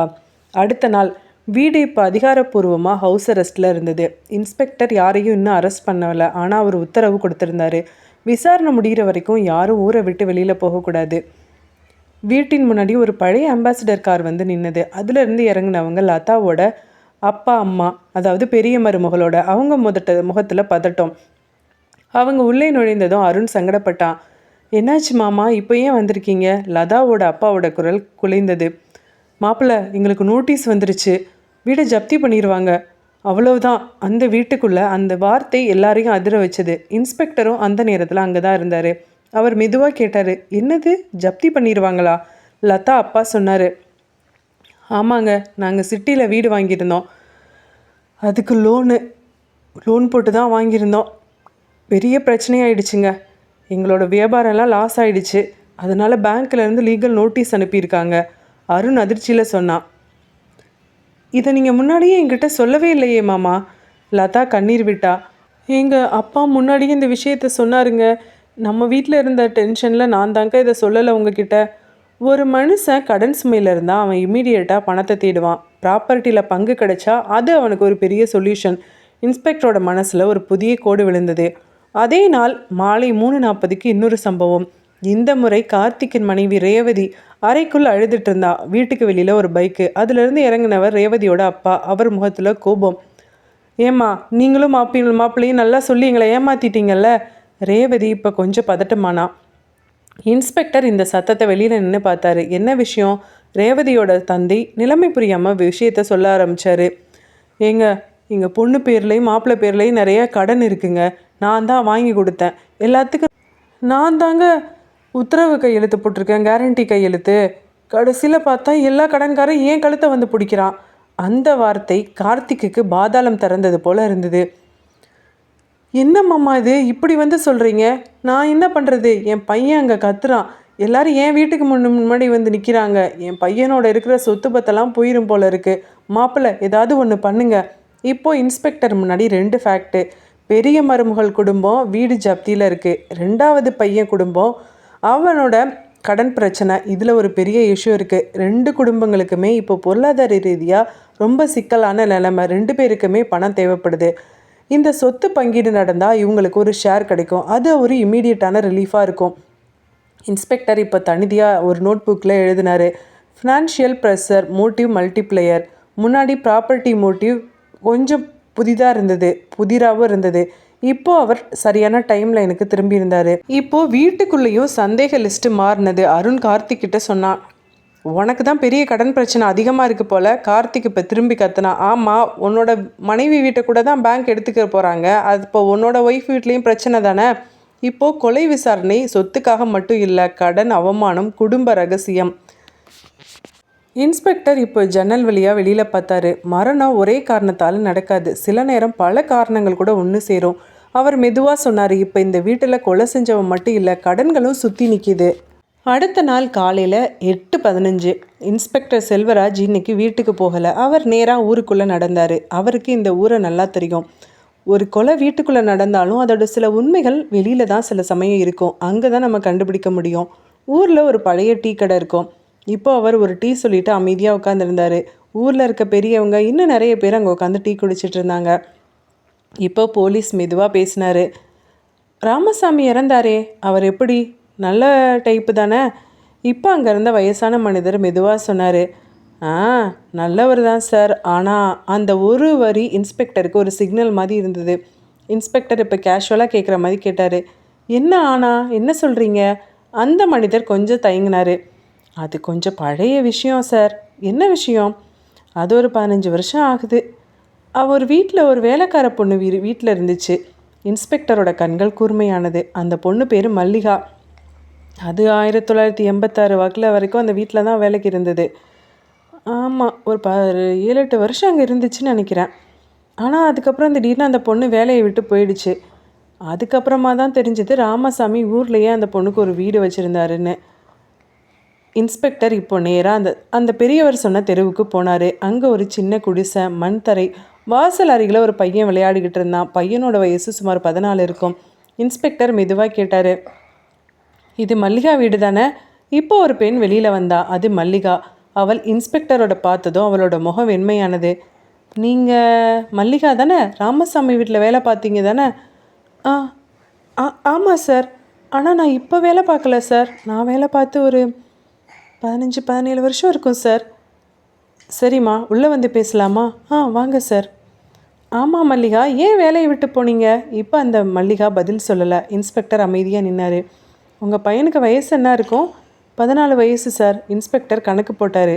14 வயசு அப்படின்னா? அவர் கண்களில் ஒரு உறுதி தெரிஞ்சது. இப்போது அந்த மல்லிகாவோட கண்களில் ஒரு பயம் இருந்தது. இன்ஸ்பெக்டர் இப்போ நேராக கேட்டார், ஏம்மா, ராமசாமி இறந்துட்டாரு தெரியும்ல? அந்த பொண்ணு அழுதா. சரி, நான் அதை பற்றி பேச விரும்பலை. நான் ஒரு முக்கியமான கேஸ் விஷயமா, ராமசாமி கேஸ் விஷயமாக தான் வந்திருக்கேன். இங்கே பாருமா மல்லிகா, ராமசாமியோட உங்களுக்கு தனிப்பட்ட தொடர்பு இருந்ததா? இப்போ மல்லிகா திடீர்னு திரும்ப கண்ணீர் விட்டா. ஆமாம் இன்ஸ்பெக்டர். ஆமாம். இன்ஸ்பெக்டர் அமைதியாக இருந்தார். அவர் உங்கள் பையனுக்கு உதவி பண்ணுவாரா? அவள் தலையசிச்சா. ஆமாம், மாதம் வந்து பணம் கொடுப்பாரு. இன்ஸ்பெக்டரோட மனசில் இப்போ ஒரு புதிய கோடு. அவர் இந்த பையன் அவருடையவன் அப்படின்னு ஒத்துக்கிட்டாரா? இல்லை இன்ஸ்பெக்டர், ஆனால் உதவி மட்டும் செய்கிறாரு. ஆமாம் இன்ஸ்பெக்டர். இன்ஸ்பெக்டர் யோசிச்சார், இந்த விஷயம் அவரோட குடும்பத்துக்கு தெரியுமா? இப்போது இன்ஸ்பெக்டரோட மனசில் கணக்கு வேறு மாதிரி போனது. இன்ஸ்பெக்டர் கேட்டார், ராமசாமி சமீபத்தில் உங்கள் வீட்டுக்கு வந்தாரா? மல்லிகா மெதுவாக சொன்னான். ஆமாம், ஒரு மாதம் முன்னாடி இங்கே வந்தார். ஏதாச்சும் சொன்னாரா? ஆமாம் சொன்னார். என்ன சொன்னார்? பையனுக்கு ஏதாவது பண்ணணும் அப்படின்னாரு. என்ன பண்ணணும்னு சொன்னார்? ஏதோ சொத்து விஷயம். இன்ஸ்பெக்டர் இப்போ திரும்ப டைமில் எனக்கு திரும்பினார். மல்லிகாவுடன் உள்ள தொடர்பு மற்றும் இந்த பையனுக்கான உதவி, இதுதான் மிகப்பெரிய மோட்டிவாக இருக்கும் அப்படின்னு அவர் உணர்ந்துக்கிட்டாரு. காலை 9:30 இன்ஸ்பெக்டர் செல்வராஜ் இன்னைக்கு வீட்டு வாசலில் நின்னப்போ அவருக்கு இந்த வீட்டோட காற்றே வேறு மாதிரி இருந்த மாதிரி தோணுது. ஃபினான்ஷியல் ப்ரெஷர், ப்ராப்பர்ட்டி டென்ஷன், இப்போ அதுக்கு மேலே இன்னொரு புதிய விஷயம். அவர் நேராக வீட்டுக்குள்ளே வந்தார். யாரையும் உடனே அக்யூஸ் பண்ணலை. அவர் முதல்ல ஒரு சாதாரண கேள்வி கேட்டார். இந்த ஊரில் மல்லிகா அப்படின்னு ஒரு பொண்ணு இருக்கா, அவளை உங்களுக்கு யாருக்காவது தெரியுமா? அந்த பெயர் இந்த வீட்டுக்குள்ளே முதன்முறையாக கொலைக்கு அப்புறம் ஒலித்தது. மீனாட்சி திடீர்னு தலையை உயர்த்தினா. மல்லிகாவா? அவள் குரல் மெதுவாக இருந்தது. இன்ஸ்பெக்டர் அமைதியாக பார்த்தாரு. ஆமாம், பழைய வேலைக்கார பொண்ணு. அவள் அந்த வார்த்தையை சொல்லும்போது முகம் கருத்தது. ஆமாம், பல வருஷம் முன்னாடி வேலை பார்த்தா. இன்ஸ்பெக்டர் அடுத்த கேள்வியை நேரடியாக கேட்டார். அவளை பற்றி உங்களுக்கு ஏதாவது கிசு வந்ததா? அவள் திடீர்னு அமைதியானா. அந்த அமைதியே பதில். அதாவது உங்கள் கணவருக்கு அவளோட தொடர்பு இருந்ததா அப்படின்னு அவர் நேரடியாக கேட்கல. அவர் மெதுவாக சுற்றி வளைச்சி கேட்டார். ஊரில் சில பேர் வேறு மாதிரி சொல்கிறாங்க. அந்த காலத்தில் நிறைய விஷயங்கள் நடந்ததாக. மீனாட்சியோட கைகள் நடுங்குது. என்ன விஷயம்? இன்ஸ்பெக்டர் கண்கள் அவளோட கண்களில் இருந்தது. இல்லை, ஊரில் பேசுகிறதெல்லாம் உண்மையாக இல்லையான்னு எனக்கு தெரியணும். இன்ஸ்பெக்டர் அழுத்தமாக சொல்ல மீனாட்சி ஆழமாக மூச்சு இழுத்தா. ஊரில் என்ன வேணாலும் பேசுவாங்க இன்ஸ்பெக்டர். அதெல்லாம் நம்ம உண்மையாக எடுத்துக்க முடியுமா? அது மறுப்பும் இல்லை, அது ஒரு மறைப்பும் இல்லை. இன்ஸ்பெக்டர் இப்போ அருண் கிட்டே கேட்டார். மல்லிகா பற்றி உங்களுக்கு தெரியுமா? ஆமாம், நான் சின்ன வயசாக இருக்கப்போ இங்கே வேலை பார்த்தாங்க. அந்த அம்மா திடீர்னு வேலையை விட்டு நின்று போனதுக்கு காரணம் தெரியுமா? இல்லை, எனக்கு தெரியாது. இன்ஸ்பெக்டர் கார்த்திக் கிட்டே கேட்டார். நீங்கள் அந்த காலத்தில் வீட்டுக்குள்ளே ஏதாவது பிரச்சனை நடந்துச்சா? அந்த மல்லிகா வேலைக்கு வந்த சமயத்தில் கார்த்திக் தலையசிச்சான். எனக்கு எதுவும் தெரியாது. ஆனால் இன்ஸ்பெக்டர் கவனிச்சார். எல்லாரும் சொல்கிறப்ப பதில்கள் அவங்களோட கண்களுக்கு நேராக இல்லை. இன்ஸ்பெக்டர் திரும்ப மீனாட்சி கிட்ட திரும்பினார். இப்போது உங்ககிட்ட தான் ஒரு கேள்வி. மீனாட்சி பார்த்தா. உங்கள் கணவருக்கு வெளியில் இன்னொருத்தரோட உறவு இருந்திருந்தால் அதை உங்களால் ஏற்றுக்க முடிஞ்சிருக்குமா? அந்த கேள்வி கத்தியை போல் வந்து மீனாட்சியை குத்துனது. மீனாட்சி திடீர்னு கண்ணீர் விட்டா. நான் இந்த வீட்டுக்காக தான் வாழ்ந்தேன். அது ஒரு ஒப்புதல் அல்ல, ஆனால் அது ஒரு டினையலும் இல்லை. இன்ஸ்பெக்டர் திரும்ப மல்லிகாவை பார்த்தாரு. இந்த முறை மல்லிகா கிட்ட வேறு கேள்வி கேட்டார். இங்கே பாருமா மல்லிகா, உங்களோட விஷயம் பற்றி ராமசாமி வீட்டில் வேறு யாருக்காவது தெரிஞ்சுதா? மல்லிகா கொஞ்சம் நேரம் அமைதியாக இருந்தா. ஆமாம் இன்ஸ்பெக்டர், ஒரு தடவை ராமசாமியோட மனைவி என்னை பார்த்து பேசினாங்க. இன்ஸ்பெக்டர் உடனே கவனிச்சார். என்ன பேசினாங்க? நீ இந்த ஊரை விட்டு போன்னு சொன்னாங்க. அந்த வார்த்தை இந்த விசாரணைக்கு புதிய அழுத்தத்தை கொடுத்தது. அப்படின்னா மீனாட்சிக்கு தெரிந்திருக்க வாய்ப்பு அதிகம். வேலையை விட்டு போனது கேஷுவலாக இல்லை, அதுக்கு ஒரு எமோஷ்னலான காரணம் இருக்குது. இன்ஸ்பெக்டர் யோசிச்சார். ஒரு மனைவிக்கு தெரிந்திருந்தால் அவளுக்கு கோபம் ரொம்ப வருஷம் கழித்து கூட அப்படியே தான் இருக்கும், சைலண்ட்டாக உறைந்து கிடக்கும். இன்ஸ்பெக்டர் அந்த மாலை வீட்டில் அனௌன்ஸ் பண்ணார். மல்லிகா விஷயம் பற்றி எனக்கு தகவல் கிடச்சிருக்கு. அவர் ஃபுல் டீட்டெயில்ஸும் சொல்லலை, ஆனால் அந்த ஒரு லைன் போதும். அருண் அதிர்ச்சியில் சொன்னான். என்ன விஷயம்? இன்ஸ்பெக்டர் பதில் சொன்னார். உங்கள் அப்பா வாழ்க்கையில் நிறைய ரகசியங்கள் இருந்திருக்கலாம். அந்த வார்த்தைக்கு பின்னாடி அந்த வீட்டின் சுவர்கள் கூட குளிர்ந்தது. மீனாட்சி திடீர்னு சொன்னான். எல்லாருக்கும் எல்லா விஷயமும் தெரிஞ்சிருந்தாலும் அதுதான் காரணமாக இருக்காது. அது ஒரு ஃபஸ்ட்டு கிராக். இன்ஸ்பெக்டர் மெதுவாக கேட்டார். அப்போது உங்களுக்கு அந்த விஷயம் தெரிஞ்சிருக்கு. அவள் அமைதியாக இருந்தா. அந்த அமைதியை இன்ஸ்பெக்டருக்கு இன்னொரு சான்று. இப்போது சந்தேகப்படுற டைரக்ஷன் மாறினது. ப்ராப்பர்ட்டி மோட்டிவ் இருக்குது, ஃபினான்ஷியல் ப்ரெஷர் இருக்குது. இப்போது இன்னொரு விஷயமும் மிகப்பெரிய விஷயமும் இருக்குது. குடும்பத்தில் நிறைய பேர் ஷாக் ஆனது போல் காண்பிச்சாங்க. ஆனால் உண்மையிலே அவர்களுக்கெல்லாம் தெரிந்திருந்ததா? புதுசாக ஷாக் ஆகுறாங்களா? இன்ஸ்பெக்டர் எல்லாரோட முகத்தையும் பார்த்தாரு. இப்போ வெளியில் வந்தார். அவர் மனசில் ஒரு புதிய கணக்கு. ஒரு மனுஷன் கொல்லப்படுறப்போ அவனுடைய கடந்த காலம்தான் அவனை கொல்லும். அவர் இன்னும் யாரையும் அக்யூஸ் பண்ணலை. ஆனால் இப்போ வீட்டுக்குள்ளே இருக்கிற ஒவ்வொருத்தரும் ஒரு பயத்தோடு வாழ ஆரம்பிச்சிருந்தாங்க. காலை 10:05 இன்ஸ்பெக்டர் செல்வராஜ் ரிஜிஸ்டர் ஆஃபீஸில் இருந்தார். ஒரு பழைய அலமாரி, மங்கிய கோப்புகள், பதிவு புத்தகங்களில் தூசி. அவர் கேட்டார். ராமசாமி பேரில் ரீசெண்டாக டிராஃப்ட் செட்டில்மெண்ட், அதில் ஏதாவது சொத்து பங்கீடு பண்ண ஏதாவது காப்பி இருக்கா? கிளர்க்கு ஒரு பழைய கோப்பை எடுத்தான். ஃபைனல் ரெஜிஸ்ட்ரேஷன் எதுவும் இல்லை, ஆனால் டிராஃப்ட்டு நாஸ்டரைஸ்டு காப்பி இருக்குது. இன்ஸ்பெக்டர் அந்த காப்பியை மெதுவாக திறந்தார். டாக்குமெண்ட்டோட டேட்டு மரணத்துக்கு 3 வாரங்களுக்கு முன்னாடி. அதில் எழுதப்பட்டிருந்தது, வீடு ப்ளஸ் 4 ஏக்கர் அருணுக்கு, 2 ஏக்கர் கார்த்திக்கு, கமலாவுக்கு பணமும் கொஞ்சம் நகையும் செட்டில்மெண்ட்டு, மீனாட்சிக்கு வாழ்நாள் உரிமை. இன்ஸ்பெக்டர் அந்த பக்கத்தை கவனமாக பார்த்தாரு. அதில் கடைசியில் ஒரு வரி, மேலும் ஒரு தனிப்பட்ட ஏற்பாடு தனி ஆவணத்தில் பதிவு செய்யப்படும். அந்த வரி அண்டர்லைன் செய்யப்பட்டிருந்தது. இன்ஸ்பெக்டரோட கண்கள் நின்னது. அந்த வரி ரொம்ப ரொம்ப முக்கியம். அந்த டிராஃப்டில் ஒருத்தரோட பெயர் இல்லாமல் தனி ஆவணம் அப்படின்னு குறிப்பிடுவது சாதாரண விஷயம் இல்லை. அவர் கிளர்க்கு கிட்டே கேட்டார். இந்த தனி ஆவணம் பதிவு செய்யப்பட்டிருக்கா? கிளர்க்கு இப்போ ரிஜிஸ்ட்ரி இண்டெக்ஸ் பார்த்தாரு. இல்லை, அதாவது அந்த ஆவணம் இன்னும் பதிவு செய்யப்படலை. தனி ஆவணம் அப்படின்னா என்ன? ட்ரஸ்ட் ஃபார்மேஷன், கிஃப்ட்டு, இல்லைன்னா எல்ஜிமேட் ஹியர் ப்ரொவிஷன். இன்ஸ்பெக்டர் அந்த பாசிபிலிட்டியை நினச்சாரு. அவர் நேரடியாக இப்போ அட்வொகேட் ஆஃபீஸ்க்கு போனார். ராமசாமி டிராஃப்ட் தயார் பண்ணிய ஒரு லாயரை பார்த்தாரு.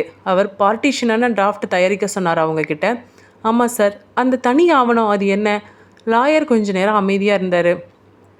ஆமாம் சார், அவர் அதை பற்றி என்கிட்ட பேசினார். ஒரு மைனர் பையனுக்கு 1 ஏக்கர் நிலத்தை ஏற்பாடு பண்ணி தரணும், மற்றும் அவனோட எதிர்காலத்துக்கு தேவையான சப்போர்ட்டுக்கும் அப்படின்னு சொன்னார். இன்ஸ்பெக்டரோட முகம் மாறலை. அவர் எதிர்பார்த்தது தான். அந்த பையனோட பேரை சொன்னாரா? லாயர் மெதுவாக சொன்னார். அந்த பையனோட பேரை மென்ஷன் பண்ணலை. நான் அது சீக்கிரமே நான் டாக்குமெண்ட் பண்ணணும் அப்படின்னு சொன்னார். இன்ஸ்பெக்டர் இப்போ வீட்டுக்குள்ளே நுழைந்தார். அவர் எல்லாரையும் கூப்பிடலை. அவர் முதல்ல மீனாட்சி கிட்ட பேசினார். உங்கள் கணவர் சொத்து பங்கீடு டிராஃப்ட் தயாரிச்சிருந்தார், உங்களுக்கு தெரியுமா? அவள் அமைதியாக இருந்தா. அதில் ஒரு வரி இருக்குது, தனி ஆவணம்னு. இப்போ மீனாட்சி முகத்தில் குழப்பம். எனக்கு தெரியாது, இன்ஸ்பெக்டர் மெதுவாக சொன்னார். அவர் ஒருத்தருக்கு ஒரு செட்டில்மெண்ட் பண்ண ஏற்பாடு பண்ணியிருக்காரு. இப்போ மீனாட்சியோட கண்களில் நீர் நிரம்பினது. யார்? அந்த மல்லிகா பொண்ணுக்கா? இன்ஸ்பெக்டர் அந்த வார்த்தையை நோட் பண்ணார். அவள் அந்த பொண்ணு அப்படின்னு சொன்னால் பையனை மென்ஷன் பண்ணலை. அதாவது அவளுக்கு மல்லிகா பற்றி தெரிஞ்சிருக்கு. முதல்ல மல்லிகாவை தான் சொன்னான். அந்த பையன் ஏற்கனவே அந்த பையனுக்கு தான் அவர் கொடுக்க போகிறாருன்னு தெரிஞ்சிருந்தா பையனை பற்றி சொல்லியிருப்பா. இன்ஸ்பெக்டர் அந்த மாலை எல்லாரையும் கூப்பிட்டாரு. அந்த சொத்து பத்திரத்தில் ஒரு விஷயம் இருக்குது, தனி ஆவணம்னு அருண் சொன்னான். அது என்ன ஆவணம்? ஒருத்தருக்கு செட்டில் பண்ண போகிறாரு உங்களோட அப்பா, தனி ஆவணத்தில். அமைதியாக இருந்தா அருண். கார்த்திக் மெதுவாக கேட்டான், அது யார்? இன்ஸ்பெக்டர் நேரடியாக பதில் சொல்லலை. தெரிஞ்ச பையன்தான், இந்த ஊரில் தான் இருக்கான், ஒரு சின்ன பையன். அந்த வரி அந்த வீட்டையே குளிர செய்தது. இப்போது அருண் திடீர்னு கத்துனான். அப்படியா விஷயம்? அந்த பையனுக்கு வேற பங்கு கொடுக்க நினச்சிருந்தாரா? அப்போ நம்ம எல்லாத்தையும் ஏமாத்திருக்காரு போல இருக்கு அப்பா. கார்த்திக் சத்தமாக சொன்னான். அதனால தான் நீ வேலையை முடிச்சிட்டியோ? அந்த வாக்கியம் முடியலை. இன்ஸ்பெக்டர் கவனிச்சார். கோபங்களில் கொப்பளிக்கிற வார்த்தை. இப்போ மோட்டிவ் சொத்து மற்றும் இன்னொரு பையன் சொந்தம், இந்த ரெண்டுமே மோட்டிவாக இருக்குது. மாலை 4:25. இன்ஸ்பெக்டர் செல்வராஜ் மண்டபத்தின் நடுவில் நின்னார். அவர் கையில் இருந்த ஃபைலை மெதுவாக மூடினார். அவர் முகத்தில் எந்த தீர்மானமும் இல்லை. அதுதான் அவரோட பலம். அவர் மனசில் ஒரு வாக்கியம் மட்டும் ஓடிக்கிட்டு இருந்தது. இந்த வீட்டில் ஒவ்வொருத்தருக்கும் ஒவ்வொரு தனிப்பட்ட காரணம் இருக்குது, ஒவ்வொருத்தருக்கும் மோட்டிவ் இருக்குது. இன்ஸ்பெக்டர் தன்னுடைய முன்னாடி இருந்த கணக்குகள் எல்லாம் ஒரு பக்கம் வச்சார். ப்ராப்பர்ட்டி, லோனு எல்லாத்தையும் தள்ளி வச்சார். இப்போ அவர் ஒரு விஷயத்தை முடிவு பண்ணார். யாரையும் கிளியர் பண்ணக்கூடாது, யாரையும் எலிமினேட்டும் பண்ணக்கூடாது. அருண் வெளிப்படையாக கோபம் காட்டுறான். அவன் தன்னோட தந்தையை ரொம்ப நம்பியிருக்கான். ஆனால் அந்த சொத்து பங்கீடில் அவனுக்கு தான் மிகப்பெரிய ஷேர் இருந்தது. அதனால் மோட்டிவ் அவனுக்கு இல்லை அப்படின்னு சொல்ல முடியாது. ஏன்னா அந்த சொத்து பங்கீடு திரும்ப மாறுறதுக்கு வாய்ப்பு இருக்குது. தனி ஆவணம் வர்றப்போ அவனோட பங்கு கூட குறையலாம். மேலும் அவனோட மனைவி வீட்டில் மிகப்பெரிய தேவை இருக்குது. அதுவும் இம்மிடியேட்டாக அவங்களுக்கு பணம் தேவைப்பட்டிருக்கு. இன்ஸ்பெக்டர் யோசிச்சார். அவன் ஆல்ரெடி பெனிஃபிஷியரி தான், ஆனால் பெனிஃபிஷியரிக்கு இன்செக்யூரிட்டி இருக்கலாம்ல. அவன் 10:40க்கு முழிச்சிருந்தேன்னு சொல்கிறான், ஆனால் 11:07க்கு தான் மேலே போனேன்னு சொல்கிறான். அவர் டைம் லைனில் இடைவெளி இருக்குது. இப்போது அவன் கையை இன்ஸ்பெக்டர் கவனிச்சார். மாத்திரை பாட்டில் எடுப்பதுக்கு அவனுக்கு ஆக்சஸ் இருக்குது. அவன் சஸ்பெக்ட் லிஸ்ட்லேருந்து நீக்கப்படலை. 2வது கார்த்திக். அவன் அவரோட தான் இருந்தான். பிஸ்னஸ் வீக் ஆகிடுச்சு, பெரிய கடன் பிரச்சனை. அது மட்டும் இல்லாமல் மிகப்பெரிய அவமானமும் இருக்குது அவனுக்கு. அண்ணனுக்கு தான் செய்கிறாரு அப்படின்ற கோபமும் இருக்குது. அவன் இது வரைக்கும் எதுவும் கேட்கலன்னு சொல்கிறான். அது மட்டும் இல்லை, அந்த நேரத்தில் அவன் அந்த பக்கம் சுற்றிட்டு இருந்ததா வீட்டில் இருக்கவங்க சொல்கிறாங்க. இவன் சொல்கிறான் எனக்கு சத்தம் கேட்கலன்னு சொல்கிறான். இன்ஸ்பெக்டரோட மனசில் இன்னும் வேறு கோணங்கள் ஓடுனது. கார்த்திகையும் எலிமினேட் பண்ணலை. அதுக்கப்புறம் லதாவையும் எலிமினேட் பண்ணலை. ரேவதி 2வது மருமகள், அவளையும் எலிமினேட் பண்ணலை. மீனாட்சி மனைவி, அவளுக்கு தான் ஸ்ட்ராங்கான மோட்டிவ் இருக்குது. அவளோட மனசில் அந்த இல்லீகல் ரிலேஷன்ஷிப் பற்றின மிகப்பெரிய ஒரு விஷயம் தாக்கத்தை ஏற்படுத்தியிருக்கலாம். சமயம் பார்த்து காத்திருந்துருக்கலாம். அவளுக்கான மோட்டிவும் ஸ்ட்ராங்காக இருக்குது. சுமித்ரா தங்கச்சி, அவளுக்கு சொத்தில் எந்த பங்கீடும் இல்லை. ஃபினான்ஷியலாக அவள் இன்செக்யூரிட்டியாக இருக்கா. அவளுக்கும் மோட்டிவ் இருக்குது. அது மட்டும் இல்லை, சுமித்ராவோட மகனும் மருமகளும் கூட இந்த வீட்டில் தான் இருக்காங்க. அவங்களுக்கான மோட்டிவும் அதிகமாக இருக்குது. ராமசாமியோட மருமகனும் மகளும் அவங்களுக்குமான மோட்டிவ் நிறையா இருக்குது. எல்லாருமே அப்போது சந்தேக வளையத்துக்குள்ளே தான் இருக்காங்க. இதுலேருந்து வெளியில் வைக்கக்கூடிய ஆள்னு சொன்னால் யாருமே கிடையாது. இன்ஸ்பெக்டர் அந்த மாலை எல்லாரையும் ஒரே இடத்துல கூட்டினார். அவர் ஒரு வாக்கியத்தை மட்டும் சொன்னார். இந்த வீட்டில் ஒவ்வொருத்தருக்கும் கொலை பண்ணுறதுக்கு காரணம் இருக்குது. அவர் யாரையும் மென்ஷன் பண்ணி சொல்லலை. ஆனால் அவர் தொடர்ந்து சொன்னார், சொத்து பிரச்சனையாக இருக்கலாம், அவமானம் ஒரு காரணமாக இருக்கலாம், இல்லைன்னா ஒரு பழைய ரகசியம் கூட காரணமாக இருக்கலாம். அந்த வார்த்தைகள் ஒவ்வொருத்தரோட முகத்திலையும் பிரதிபலித்தது. அவர் திடீர்னு சைலண்ட் ஆனார். இந்த சைலன்ஸ் ஒரு அன்பியரபிளாக இருந்தது. இன்ஸ்பெக்டர் மெதுவாக சொன்னார், நான் இன்னும் யாரையும் சுட்டி காமிக்கல, ஏன்னா நான் இன்னும் முடிவு பண்ணலை. அந்த வரி எல்லாருக்கும் ஒரு ஈக்குவலான பயத்தை குளிர விட்டது. அந்த இரவு இன்ஸ்பெக்டர் வீட்டுக்கு வெளியில் பேட்ரோல் வைக்க சொன்னார். அவர் காரணம் சொல்லலை. அவருக்கு தெரியும், கில்ட்டி பர்சன் ரெஸ்ட்லெஸ் ஆவான், எவிடன்ஸ் டிஸ்ட்ராய் பண்ண முயற்சி பண்ணுவான், இல்லைன்னா கன்ஃபெஷன். இன்ஸ்பெக்டர் ஜீப்பில் உட்காந்துருந்தார். அவரோட மனசில் ஒரே ஒரு சிந்தனை, ஸ்ட்ராங்கஸ்ட் மோட்டிவ் யார்கிட்ட இருக்குது அப்படின்னு இப்போ சொல்ல முடியாது, ஏன்னா வீட்டில் இருக்கிற ஒவ்வொருத்தருக்கும் ஒரு காரணம் இருக்குது. அவர் மெதுவாக சிரித்தார். உண்மை ஒருத்தங்கிட்ட தான் இருக்குது, ஆனால் அது இப்போ எல்லாரோட ஷேடோக்குள்ளேயும் மறைந்திருக்கு. மாலை நேரம் மெதுவாக இருளை நோக்கி நகர்ந்து கொண்டிருந்தது. சூரியன் முழுவதும் மறையவில்லை என்றாலும் அந்த பெரிய பழைய வீட்டின் மண்டபத்திற்குள் ஏற்கனவே ஒரு அடர்ந்த நிழல் பரவிவிட்டது போல தோன்றியது. அந்த நிழல் வெறும் வெளிச்சத்தினால் உருவான குறைவானது அல்ல. அது ஒரு கடந்த சில நாட்களாக சேர்ந்து கொண்டிருக்கும் சந்தேகங்களின் கணம் காரணமாக உருவான மன அழுத்தத்தின் நிழல். இன்ஸ்பெக்டர் செல்வராஜ் அந்த மண்டபத்தின நடுவில் நின்றுட்டு இருந்தார். அவரோட கையில் எந்த ஃபைலும் இல்லை, எந்த பேப்பரும் இல்லை, அவர் எந்த ஆவணத்தையும் வாசிக்கலை. ஆனாலும் அவர் அங்கே நின்ற விதமே ஒரு தீர்ப்பு வாசிக்கப்பட்ட நிலைமையிலே இருக்குது அப்படின்ற உணர்வை அந்த வீட்டில் இருந்த ஒவ்வொருத்தரும் நம்பினாங்க. ஒவ்வொருத்தரோட நரம்புலையும் ஊர்னது. அவர் மெதுவாக எல்லாரையும் ஒரு பார்வை பார்த்தாரு. அந்த பார்வை குற்றம் சாட்டும் பார்வை அல்ல, ஆனால் அது ஒவ்வொருத்தரோட உள்ளுக்குள்ளேயும் எதையோ அளந்து பார்க்கும் அளவுகோல் போல இருந்தது. அந்த பார்வையில் அவசரம் இல்லை, கோபம் இல்லை, ஆனால் அதில் அச்சுறுத்தும் அமைதி இருந்தது. இன்றைக்கி நான் ஒரு விஷயத்தை தெளிவாக சொல்ல போகிறேன் அப்படின்னு அவர் மெதுவாக ஆரம்பித்தார். ஆனால் அந்த மெதுவான குரல் கூட அந்த வீட்டோட சுவர்களில் எதிரொலித்தது போல் எல்லாருக்கும் கேட்டது.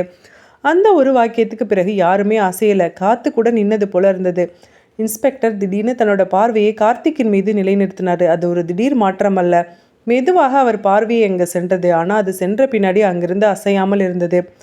கார்த்திக், நீ தான் அந்த இரவு மேல்மாடிக்கு போனது, இதுதான் உண்மை அப்படின்னு சொன்னார் இன்ஸ்பெக்டர். அவரோட குரலில் எந்த உயர்வும் இல்லாமல், ஆனால் அந்த வார்த்தைகள் நேராக மார்புக்குள் குத்தியது போல இருந்தது.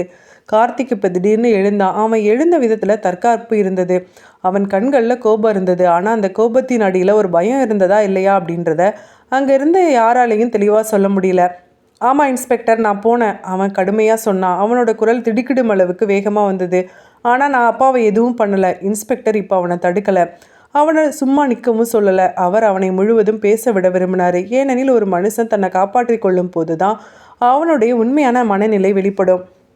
நீ மேலே போன நேரம் 10:45 முதல் 11 மணிக்குள்ளே அப்படின்னு இன்ஸ்பெக்டர் மெதுவாக தொடர்ந்தார். அந்த நேரத்தில் உனக்கு கிளியரான எந்த அலிபையும் இல்லை.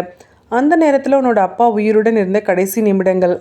அவர் இன்னும் கார்த்திகையே பார்த்துக்கிட்டு இருந்தார். ஆனால் அவர் உண்மையில் கவனித்தது கார்த்திக்கு பின்னாடி உட்கார்ந்திருந்த ரேவதியோட முகம். அவள் கைகள் ஒன்றோடொன்று இறுக்கமாக பிடிக்கப்பட்டிருந்தது. அவளுடைய விரல்கள் வெண்மையாக மாறியிருந்தது. அவளுடைய மூச்சு கூட வேகமாக இருந்தது. நீ தானே மாத்திரை ட்ராயரை திறந்த, இன்ஸ்பெக்டர் திடீர்னு சொன்னார். அந்த வார்த்தை ஒரு குண்டு போல வெடிச்சது. அது உண்மையா இல்லை, அது நிரூபிக்கப்பட்டதா இல்லை, அது ஒரு கன்ஃபரன்டேஷனுக்கான களம். கார்த்திக் இப்போது ஒரு அடி எடுத்து முன்னாடி வச்சான். இல்லை இன்ஸ்பெக்டர், அது பொய், அவன் கத்துனான். அவன் குரலில் கோபம் மட்டும் இல்லை, அவன் மீது ஏதோ திடீர்னு சுமத்தப்பட்ட அநியாயத்தோட எதிர்ப்பு இருந்தது. அருண் இப்போ கார்த்திகை பார்த்துட்டு இருந்தான். ஆனால் அவனோட முகத்தில் அதிர்ச்சி இல்லை. அது இன்ஸ்பெக்டருக்கு ஒரு சிறிய குறிப்பாக இருந்தது. ஒருத்தன் தம்பியை இப்படி நேரடியாக குற்றம் சாட்டும் போது சாதாரணமாக அதிர்ச்சி அல்லது ஒரு ஆமோதிப்பு வரும். ஆனால் இங்கே அது கணக்கிட்டு பார்ப்பது போல இருந்தது. இன்ஸ்பெக்டர் மெதுவாக மண்டபத்தின் நடுவில் ஒரு சுத்து நடந்தார். அவர் பேசாமல் நடந்த இந்த சில வினாடிகள் தான் உண்மையான அழுத்தத்தை உருவாக்குனது. அந்த அமைதியில் ஒவ்வொருத்தரும் தங்களுடைய மூச்சின் சத்தத்தையே கேட்டாங்க. பிபி மாத்திரையை பொடியாக்கி பாலில் கலந்தது அப்படின்னு அவர் சொன்னார். அதை செய்யணும் அப்படின்றதுக்காக ஒரு நேரம் வேணும், அமைதி வேணும். அந்த அமைதி அந்த வீட்டில் இருந்திருக்கு. அந்த நேரத்தில் மேலே போகிறதுக்கு உனக்கு ஒரு வாய்ப்பு இருந்திருக்கு. அவர் திடீர்னு நிறுத்தினார். ஆனா அப்படின்னு சொன்னார். அந்த ஆனா அப்படின்ற ஒரு வார்த்தை எல்லாரையும் நிறுத்தினது. நான் இன்னும் யாரையும் திரும்ப மென்ஷன் பண்ணலை அப்படின்னு அவர் சொன்னார். அது ஒரு எதிர்பாராத திருப்பமாக இருந்தது. கார்த்திக் ஒரு நொடி குழம்புனா. ரேவதி அழுதபடி அவனை பார்த்தா. மீனாட்சி திடீர்னு தலையை தூக்குனா. இன்ஸ்பெக்டர் கார்த்திக் கிட்ட போயிட்டு மெதுவாக ஆனால் எல்லாருக்கும் கேட்குற அளவுக்கு சொன்னார். உன் மேலே சந்தேகம் இருக்கு கார்த்திக், ஆனால் அது மட்டும் உண்மை இல்லை. அவர் திடீர்னு திரும்பி லதாவை பார்த்தாரு. கிச்சனில் அன்னைக்கு இரவு யாரெல்லாம் வந்தாங்க? அந்த மாற்றம் ஒரு லைட்டனிங் போல் இருந்தது. லதா திடுக்கிட்டா. அவர் பதில் சொல்கிறதுக்கு முன்னாடி ஒரு நொடி கண்களை மூடினா. நான் இருந்தேன், ரேவதி இருந்தா, அதுக்கப்புறம் அண்ணி கூட வந்தாங்க, அப்புறம் சுமித்ரா சித்தி வந்தாங்க. அந்த பெயர் வெளிவந்த உடனே சுமித்ரா முகம் மெதுவாக நிமிர்ந்தா. அவளோட முகத்தில் எந்த மாற்றமும் இல்லை. அது இன்ஸ்பெக்டருக்கு மிகப்பெரிய கவனிக்க வேண்டிய விஷயமா இருந்தது. ஏன்னா மிகுந்த அழுத்தத்தில் கூட எக்ஸ்ப்ரெஷன் மாறாத முகம் சில நேரங்களில் உண்மையை மறைக்கும் முகமாக கூட இருக்கும்.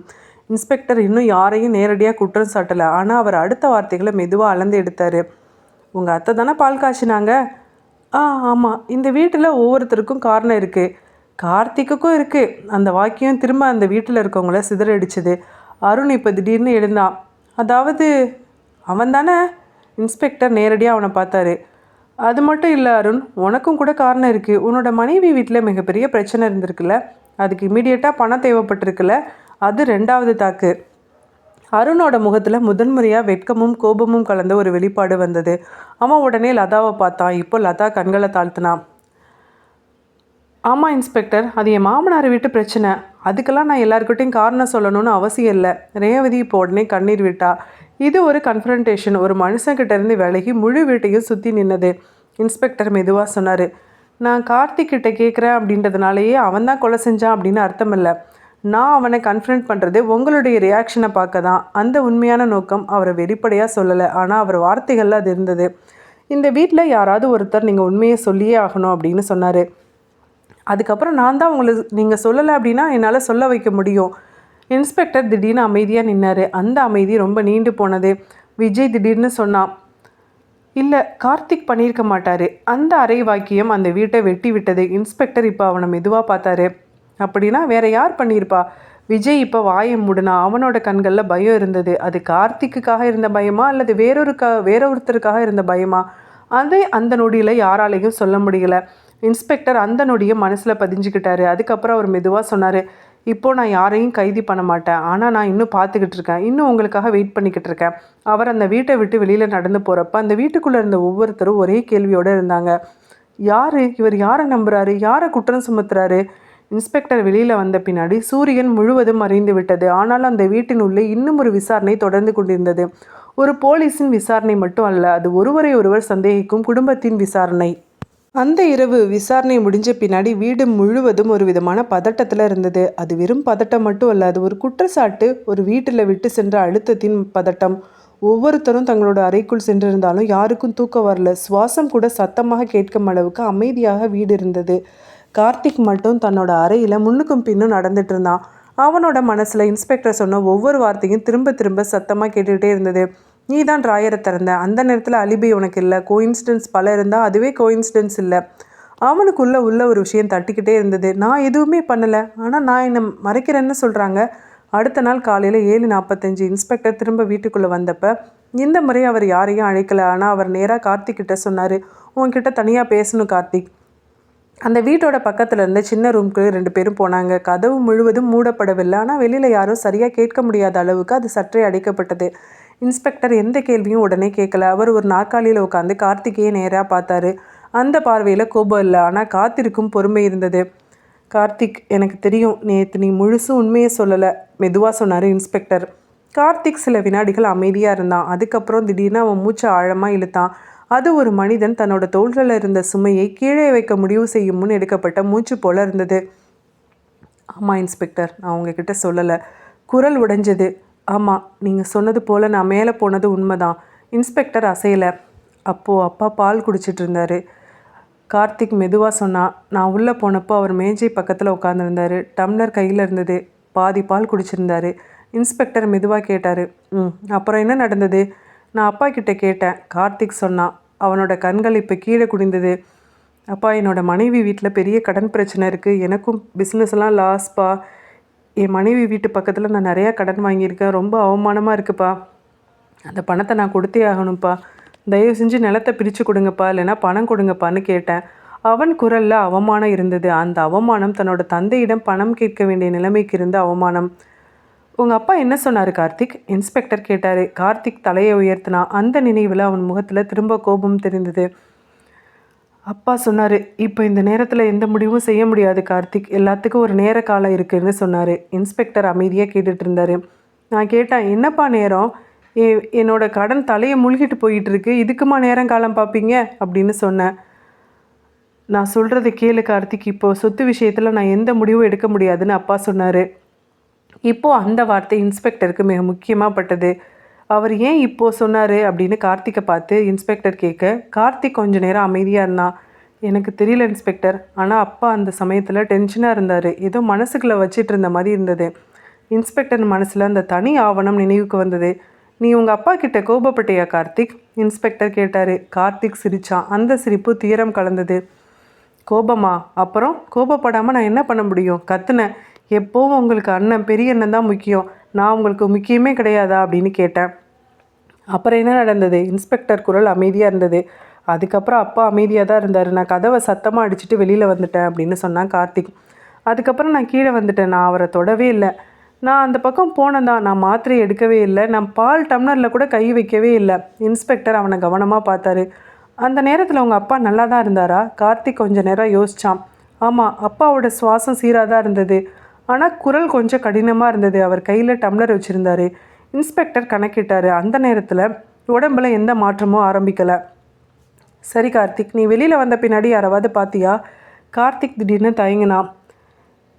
இல்லை, நான் யாரையும் பார்க்கல. ஆனால் ரூம் பக்கம் அன்றைக்கி கரண்ட்டு வேற இல்லை. யாரோ நடந்து போன மாதிரி தெரிந்தது. எங்கே நடந்து போனாங்க? கீழே தான். இருட்டாக இருந்ததுனால என்னால் சரியாக கவனிக்க முடியல அது யாருன்னு. அது உண்மையா இல்லை கார்த்திக் தன்னை காப்பாற்றி கொள்ள சொல்கிறதுக்கான முயற்சியா? இன்ஸ்பெக்டர் இப்போ அவன் சொன்ன விஷயத்தை உடனே ரிஜெக்ட் பண்ணல. நீ அந்த இரவு நடந்த விஷயத்தை எல்லாத்தையும் சொல்லிட்டேல? கார்த்திக் மெதுவாக சிரித்தான். நான் தான் ஆல்ரெடி சஸ்பெக்ட் மாதிரி இருந்தேன். இந்த விஷயத்த சொன்னால் நீங்கள் என்ன தான் சந்தேகப்படுவீங்கன்னு தெரியும். அதனால தான் முன்னாடி இருந்து இந்த விஷயத்தை நான் மறைச்சிட்டேன். இப்போது என்கிட்ட மறைக்கிறதுக்கு ஒன்றும் இல்லை, நான் சொல்லிட்டேன். உங்கள் அப்பா கூட நீ பேசின கடைசி வார்த்தை என்ன? அதான் சொன்னேனே இன்ஸ்பெக்டர், இப்போது இதெல்லாம் பண்ண முடியாதுன்னு அப்பா சொன்னார். அந்த வார்த்தை இன்ஸ்பெக்டருக்கு பழக்கமானது. மீனாட்சியும் அதே மாதிரி தான் சொன்னான். அதாவது அந்த இரவு ராமசாமி மனசில் ஒரு முடிவு இருந்தது. இன்ஸ்பெக்டர் இப்போ எழுந்தார். நீ மேலே போனதை மறைச்சிருக்கக்கூடாது கார்த்திக். ஆனால் நீ சொன்னது முழு உண்மையாக இல்லையான்னு எனக்கு இப்போ தெரியாது. கார்த்திக் உடனே கேட்டான். அப்போ நீங்கள் என்ன சந்தேகப்படுறீங்களா இன்ஸ்பெக்டர் இன்னும்? இன்ஸ்பெக்டர் நேராக பார்த்தாரு. நான் இன்னும் யாரையும் நம்பலைன்னு சொல்ல வரேன். அவர் கதவை திறந்து வெளியில் வந்தார். வீட்டில் இருந்த எல்லாரும் எழுந்து நின்னாங்க. கார்த்திக் முகத்தை பார்த்து ஏதாவது தீர்ப்பு படிக்க முடியுமான்னு முயன்றாங்க. இன்ஸ்பெக்டர் அமைதியாக சொன்னார். கார்த்திக் மேலே போனது உறுதி. அவர் அப்பா கூட சண்டை போட்டது உறுதி. ஆனால் அதை அவன் தான் பண்ணான் அப்படின்னு சொல்ல முடியாது. அந்த கொலையை இவன் தான் பண்ணான்னு சொல்ல முடியாது. அந்த வரி திரும்ப கன்ஃபியூஷனை கொடுத்தது. அருண் இப்போ கார்த்திகை பார்த்தான். ரேவதி கண்ணீரை தொடச்சா. மீனாட்சி சுவரை பிடிச்சிக்கிட்டா. இன்ஸ்பெக்டர் மெதுவாக சேர்த்தாரு. ஆனால் அந்த சண்டை, அந்த கோபம், அந்த வார்த்தைகள், அதுவும் இந்த வழக்கில் முக்கியம். அவர் ஜன்னல் வழியாக வெளியில் பார்த்தாரு. அந்த இரவு 10:45 முதல் 11 மணி வரை நடந்த ஒவ்வொரு நொடியும் தான் நான் திரும்ப அமைக்கணும். அவர் மெதுவாக சொன்னார். கார்த்திக் மேலே போனது உண்மை. ஆனால் அவன் கீழே வந்த பின்னாடி வேறு யார் மேலே போனாங்க? அதுதான் இப்போதைய கேள்வி. அது மட்டும் இல்லை, மேலே போனாங்களா? அதுக்கு முன்னாடியே பாலில் இந்த பொடியை தூளாக்கி கொடுத்தது யார்? அந்த கேள்வி அந்த வீட்டில் இருந்தவங்கள ஒவ்வொருத்தரையும் அசைச்சு பார்த்தது. இந்த கொலை வழக்கு கடைசி அத்தியாயத்தை நோக்கி நகர்ந்துட்டு இருந்தது. மாலை 5:35 வீட்டுக்குள்ளே இருந்த அனைவரையும் வெளியில் செல்ல சொல்லி இன்ஸ்பெக்டர் செல்வராஜ் அந்த வீட்டை காலி பண்ணார். அந்த வீட்டின் நடுவில் இருந்த மர நாற்காலியை சற்று நகர்த்தி ஜன்னல் பக்கத்தில் வச்சார். ஜன்னல் வழியாக வெளிச்சம் உள்ளே விழுந்தது. மீனாட்சியின் முகத்தில் விழும் வகையில் அவர் அமைத்துக்கிட்டாரு. அது ஒரு விசாரணை அல்ல, ஆனால் அவர் அந்த இடத்த அப்படி தான் மாற்றினார். மீனாட்சி அம்மா, நீங்கள் மட்டும் உள்ளே வாங்க அப்படின்னு சொன்னார். மீனாட்சி மெதுவாக நடந்து வந்து உக்காந்தா. அவளோட முகத்தில் சோர்வு இருந்தது. கடந்த சில நாட்களில் அவள் பல வருடங்கள் வயதாகி விட்டது போல இருந்தா. இன்ஸ்பெக்டர் நேராக கேள்விக்கு போகலை. அவர் மெதுவாக ஆரம்பித்தார். நீங்கள் ராமசாமி கூட எத்தனை வருஷமாக வாழ்ந்தீங்க? 35 வருஷம், அவள் மெதுவாக சொன்னான். அந்த 35 வருஷத்தில் அவர் உங்களை ஏமாற்றிருக்காரா? அந்த கேள்வி நேராக இதயத்தில் குத்துனது. மீனாட்சி திடீர்னு தலையை உயர்த்தினா. அதான் சொன்னீங்களே இன்ஸ்பெக்டர், மல்லிகா விஷயம். அந்த விஷயமே ஒரு ஒப்புதல் மாதிரி இருந்தது. இன்ஸ்பெக்டர் இப்போ அடுத்த வார்த்தையை அளந்தார். மல்லிகாவை தவிர உங்கள் கணவருக்கு வேறு யார் கூடயாவது தொடர்பு இருந்ததா? இப்போ மீனாட்சியோட விரல்கள் நடுங்கினது. இல்லை, அப்படியெல்லாம் இல்லை. அப்போது மல்லிகா கூட உங்கள் கணவருக்கு தொடர்பு இருந்தது உங்களுக்கு தெரியும். இது ஒரு கேள்வி அல்ல, இது ஒரு வாக்கியம். மீனாட்சி கண்ணை மூடனா. ஆமாம், ஒரு மனைவி. எனக்கு தெரியாமல் இருக்குமா? எனக்கு எல்லாம் தெரியும். ஆனால் இதெல்லாம் நான் பேச முடியாது. இன்ஸ்பெக்டர் கவனமாக கேட்டார். அந்த மல்லிகாவுக்கு ஒரு பையன் இருக்கா, உங்களுக்கு தெரியுமா? மீனாட்சி கண்ணீர் வெடிச்சா. எனக்கு தெரியும் அப்படின்னு சொன்னா. அந்த ஒப்புதல் அந்த அறையை இன்னும் குளிர செய்தது. இன்ஸ்பெக்டர் மெதுவாக கேட்டார். அந்த பையன் உங்கள் கணவரோட பையனாக இருக்கிறதுக்கு வாய்ப்பு இருக்கா அப்படின்னு உங்களுக்கு சந்தேகம் வந்ததா? சந்தேகம்லாம் இல்லை இன்ஸ்பெக்டர், அது என்னோட கணவரோட பையன்தான், நிச்சயமாக. இன்ஸ்பெக்டர் கொஞ்சம் அமைதியாக இருந்தார். அதுக்கப்புறம் அவர் நேராக தாக்குனார். அப்படி இருந்தால் உங்களுக்கு தானே கோபம் இருந்திருக்கும், உங்களுக்கு தானே அவமானம் இருந்திருக்கும்.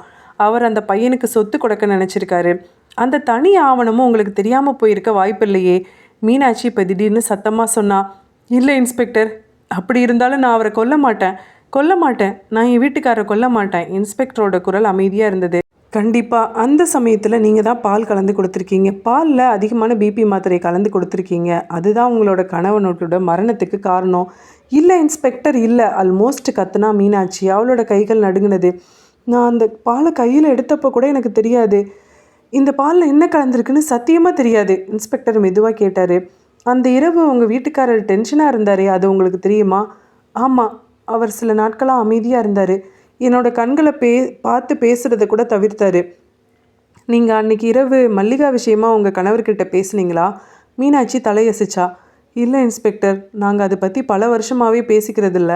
இன்ஸ்பெக்டர் சொன்னார், அந்த பையனுக்கு உங்கள் வீட்டுக்காரர் சொத்து கொடுக்கணும்னு நினச்சிருந்தாருன்னா உங்களுக்கு கோபமாக இருக்குமா? நான் கோவம்லாம் பட்டிருக்க மாட்டேன் இன்ஸ்பெக்டர், மீனாட்சி மெதுவாக சொன்னான். அவரே ஒரு தடவை என்கிட்ட சொன்னார், நான் ஒரு தப்பு பண்ணியிருக்கேன் மீனாட்சி, அதை நான் தான் சரி செய்யணும்னு சொன்னார். அந்த வரி இன்ஸ்பெக்டருக்கு முக்கியமாக இருந்தது. அதை கேட்டப்போ உங்களுக்கு என்ன தோணுச்சு? எனக்கு முதல்ல கோபம் வந்தது, ஆனால் கொலை செய்கிற அளவுக்கு கோபம் இல்லை. நான் எனக்குள்ளேயே அடக்கிக்கிட்டேன். இன்ஸ்பெக்டர் அவளை நீண்ட நேரமாக பார்த்தாரு. அவளோட கண்களில் எந்த ஒரு குற்ற உணர்ச்சியும் இல்லை, ஆனால் அதில் காயம்பட்ட வேதனை இருந்தது. இன்ஸ்பெக்டர் திரும்ப ஒரு டைரக்டான அட்டாக் பண்ணார்.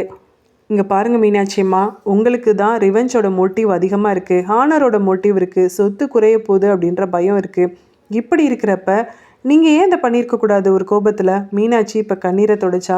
35 வருஷம் வாழ்ந்தவன், அவன் மேலே எனக்கு கோபம் வரலாம், ஆனால் அவனோட மூச்சை நிறுத்தணும் அப்படின்னு நான் ஒரு நாளும் நினைக்க மாட்டேன். அவள் குரலில் திடமான உறுதி இருந்தது. இன்ஸ்பெக்டர் கவனிச்சார். அவளோட பதில் டிஃபென்சிவ் இல்லை, அது ஒரு நிலைநிறுத்தல். இப்போது மீனாட்சி இன்ஸ்பெக்டர் அமைதியாக பார்த்தா. இங்கே பாருங்கள் இன்ஸ்பெக்டர், நீங்கள் நம்ப வேண்டிய அவசியம் இல்லை, ஆனால் நான் கொலை செய்யலை. அந்த வார்த்தையில் தயக்கம் இல்லை. இன்ஸ்பெக்டர் எழுந்தார். கதவை திறக்கிறதுக்கு முன்னாடி இன்னொரு விஷயத்த மீனாட்சி கிட்ட சொன்னார். மீனாட்சி அம்மா, உங்களுக்கு தெரிஞ்சது இன்னும் ஏதோ ஒன்று இருக்குது, அதை நீங்கள் சொல்லலைன்னா அது உங்களுக்கு உதவாது. மீனாட்சி அமைதியாக இருந்தா. இன்ஸ்பெக்டர் வெளியில் வந்தார். வீட்டில் இருந்தவங்க எல்லாரும் மீனாட்சியை பார்த்தாங்க. அவன் மெதுவாக நடந்து வந்து உட்காந்தா. இன்ஸ்பெக்டர் இப்போ பேசினார். மீனாட்சி கிட்ட மோட்டிவ் இருக்குது, ஆனால் அது மோட்டிவ் மட்டும் போதாது. அந்த வரி திரும்ப அனைவரையும் சமமான குழப்பத்தில் வச்சது. திரும்ப நான் வர்றப்ப கொலையாளியை நான் அழைச்சிட்டு போகிறதுக்காக வர்றேன், இன்ஸ்பெக்டர் சொல்லிட்டு கிளம்பிட்டாரு. திரும்ப அவர் வந்தப்போ வீட்டில் எல்லாரும் இருந்தாங்க. இந்த முறை யாரும் பேசலை. இன்ஸ்பெக்டர் செல்வராஜ் மட்டும் நின்றுட்டு இருந்தார். அவர் கையில் ஒரு ஃபைலு. அந்த ஃபைல் ரொம்ப தடிமனாக இருந்தது, ஆனால் அதிலிருந்து காகிதங்கள் அல்ல, கணக்குகள். அவர் மெதுவாக ஆரம்பித்தார். இந்த வீட்டில் நடந்தது திட்டமிட்ட கொலை. அவர் வார்த்தை பல நாட்களுக்கு பின்னாடி முதன்முறையாக தெளிவாக ஒலித்தது. இன்ஸ்பெக்டர் கார்த்திகை பார்த்தாரு. கார்த்திக், நீ மேலே போனது உறுதி, நீ சண்டை போட்டது உறுதி, நீ உங்கள் அப்பா கிட்ட பணம் கேட்டது உறுதி. கார்த்திக் அமைதியாக நின்னான். இன்ஸ்பெக்டர் தொடர்ந்தார். உனக்கு மோட்டிவ் இருக்குது. அவர் இப்போ திரும்பி மீனாட்சியை பார்த்தாரு. உங்களுக்கும் நல்ல ஸ்ட்ராங்கான மோட்டிவ் இருக்குது, அவமானம் இருக்குது, நிறைய விஷயம் இருக்குது. மீனாட்சி கண்ணீரை தொடச்சா. அதுக்கப்புறம் லதாவை நோக்கி பார்த்தாரு. லதா, உங்களுக்கு கூட மோட்டிவ் இருக்குல்ல? அவர் மெதுவாக அந்த மண்டபத்தின் நடுவில் நின்னார். இந்த 3 பேரில் யாராவது ஒருத்தர் தான் அந்த வார்த்தையை அந்த வீட்டையே உறைய வச்சது. அருண் திடீர்னு கத்துனா. இல்லை, என் மனைவியாக இருக்க முடியாது. இன்ஸ்பெக்டர் மெதுவாக சொன்னார். எவிடன்ஸ் எல்லாமே இந்த 3 பேரையும் தான் நோக்கி இருக்குது. இப்போ அவர் சைலன்ஸ் வச்சார். அந்த சைலன்ஸ் ரொம்ப அன்பியரபிளாக இருந்தது. இன்ஸ்பெக்டர் மெதுவாக சொன்னார். மாத்திரையை க்ரஷ் பண்ணி டிசால்வ் பண்ணணும் அப்படின்னா அது ஃபைனான பவுடராக இருக்கணும். ட்ராயரில் இருந்த மாத்திரை நார்மல் இன்டாக்ட் டேப்லெட். அவர் மேஜையில் இப்போ ஒரு கவரை வச்சார். கிச்சனில் மைதா டப்பா இருக்குல்ல? அனைவரும் குழப்பமாக பார்த்தாங்க. இன்ஸ்பெக்டர் மெதுவாக சொன்னார். மாத்திரை பொடி பாலில் டிசால்வ் ஆகுறப்ப அது முழுசாக டிசால்வ் ஆகணும் அப்படின்னா ஒரு ட்ரை மீடியமில் ஃபஸ்ட்டு க்ரஷ் பண்ணணும். அவர் இப்போ மெதுவாக சொன்னார். அந்த ட்ரை மீடியம் மைதா. அமைதியாக இருந்தது. இன்ஸ்பெக்டர் இப்போ திடீர்னு சொன்னார். அன்னைக்கு இரவு கிச்சனில் யார் யார் இருந்தாங்க? லதா மெதுவாக சொன்னான். நான் இருந்தேன், அத்தை இருந்தாங்க, ரேவதி இருந்தா, நாத்தனார் கூட அப்போ ஒரு சமயம் வந்தாங்க, அப்புறம் சுமித்ரா சித்தி வந்தாங்க. அந்த பெயர் முதன்முறையாக ஹெவியாக ஒலித்தது. இன்ஸ்பெக்டர் மெதுவாக சுமித்ராவை நோக்கி பார்த்தா. அவள் முகத்தில் எந்த மாற்றமும் இல்லை. இன்ஸ்பெக்டர் மெதுவாக சொன்னார். சொத்து பங்கீடில் உங்கள் பெயர் இல்லைல்ல சுமித்ரா? சுமித்ரா அமைதியாக இருந்தா. ஆமாம், ரிஜிஸ்டர் ஆஃபீஸில் இருந்த அந்த சொத்து பங்கீடை நீங்கள் பார்த்துருக்கீங்க போல இருக்குது. இப்போ சுமித்ரா மெதுவாக சொன்னான். இல்லையே, நான் பார்க்கலையே. இன்ஸ்பெக்டர் மெதுவாக இப்போ ஃபைலை திறந்தார். ரிஜிஸ்டர் காப்பியில் ஒரு finger print smudge pattern match ஆகுது. கிச்சனில் ஸ்டோரேஜ் ஏரியாலையும் அது மேட்ச் ஆகுது. இன்ஸ்பெக்டர் இப்போ மெதுவாக தொடர்ந்தார். உங்களுக்கு டைரெக்டாக எந்த பங்கும் இல்லை. உங்கள் கணவருக்கு பிஸ்னஸ் ஸ்டேபிள் இல்லை.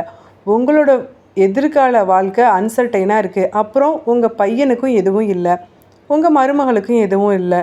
அது மட்டும் இல்லை, மல்லிகாவோட பையனுக்கு உங்களோட ஷேர் போக போகிறதா நீங்கள் நினச்சிங்க. அந்த இடத்துல இன்ஸ்பெக்டர் அமைதியாக இருந்தார்.